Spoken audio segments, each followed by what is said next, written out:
আমরা তো লাউয়ের রেসিপি প্রচুর খেয়েছি, প্রচুর কিছু। তো লাউয়ের এই রেসিপিটা ট্রাই করবেন।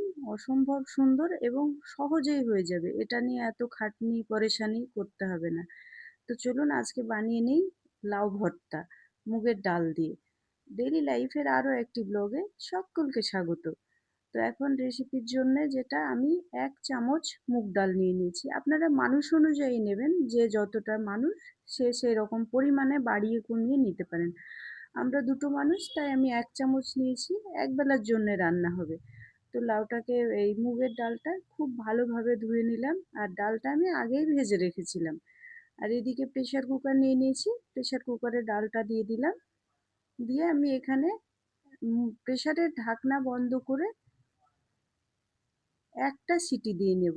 মানে খুব বেশি ঘ্যাট পাকানো যাবে না। আর এই যে এইদিকে লাউটা আমি নিয়ে নিয়েছি, এখানে আমি ব্যবহার করব লাউয়ের হাফ।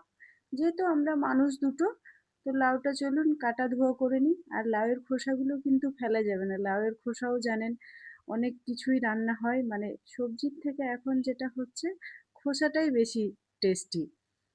তো ভিডিওটি ভালো লাগলে অবশ্যই লাইক, শেয়ার, কমেন্টস করবেন আর তার সঙ্গে আমার চ্যানেলটা সাবস্ক্রাইব করে পাশে থাকবেন। আমি আপনাদের জন্য একদম সহজ সহজ ঘরোয়া রেসিপি নিয়ে আসবো, যেটা করতে গিয়ে আপনাদেরকে হয়রানি হতে হবে না, বাজারে ১০০০ টাকার ব্যাগ ধরতে হবে না। তো লাউটাকে এবার চলুন কেটে নিই। যত পাতলা, যত মানে মিহি মিহি পারবেন ততটাই করবেন। এখানে লাউটা মোটা কাটা যাবে না, ভীষণ সরু সরু করে কাটতে হবে। যেমন আমরা আলু ভাজার সময় সরু সরু করে কাটি, সেইভাবেই লাউটাকে আমি কেটে নেব। আর আমি এটাও খাবার পরে ভয়েস ওভার দিচ্ছি, সত্যিই খুব দুর্দান্ত স্বাদ, আপনারা ট্রাই করতে পারেন, খুব ভালো লাগবে। তো আমি এই যে দেখুন একদম যতটা পেরেছি মিহি মিহি করে লাউটাকে কেটে নিয়েছি। আর এইদিকে ডালটা সিটি হয়ে গেছে। তো আমি দেখাই ডালটা কি পরিমাণে সেদ্ধ করতে হবে। এই যে মানে হাতে দিলে যেন মিডিলটা লাউয়ের মানে বুকটা যেন মুগ ডালের সেদ্ধ না হয়। বেশি হলে কি বলুন তো ঘ্যাট পেকে যাবে। তারপরে ওই কুকারেই লাউটা দিয়ে দিলাম, দিয়ে পরিমাণ মতো লবণ দিয়ে আবারও ২ টো সিটি দিয়ে নিলাম।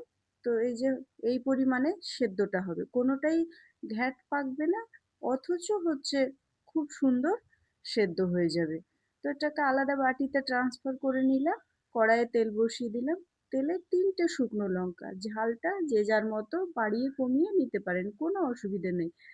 আর ১ মুঠো এখানে রসুন। রসুনের পরিমাণটা ভর্তা বলে কথা, রসুনের পরিমাণটা তো একটু বেশি লাগবেই। তো রসুনটাকে একটু গ্যাস কমিয়ে ভাজবেন কিন্তু, তাহলে মাখার সময় আঙ্গুলে খুব প্রেশার লাগবে না। মানে নাহলে উপরে গোল্ডেন হয়ে গেল রসুন আর ভেতরে দেখা গেল সেদ্ধই হয়নি। আর কুচিয়ে দিয়েছি পেঁয়াজ আর টমেটো। টমেটোটা স্কিপ করতে পারেন, কিন্তু দিলেও ভীষণ টেস্ট হবে। তো হাতের সাহায্যে যত শক্তি আছে সব দিয়ে রসুন আর লঙ্কাকে খুব ভালোভাবে মেখে নেব। যতটা পারবো চটকে একদম মিহি করে নেব। এখানে আর কোনো কিছুর ব্যবহার হবে না। এবার ডালের আর লাউয়ের মধ্যে রসুন আর শুকনো লঙ্কাটা দিয়ে দিলাম।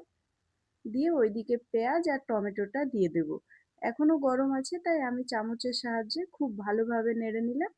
আপনারা লবণটা চেক করবেন, আমি কিন্তু লবণটা চেক করেছি। ভীষণ মজা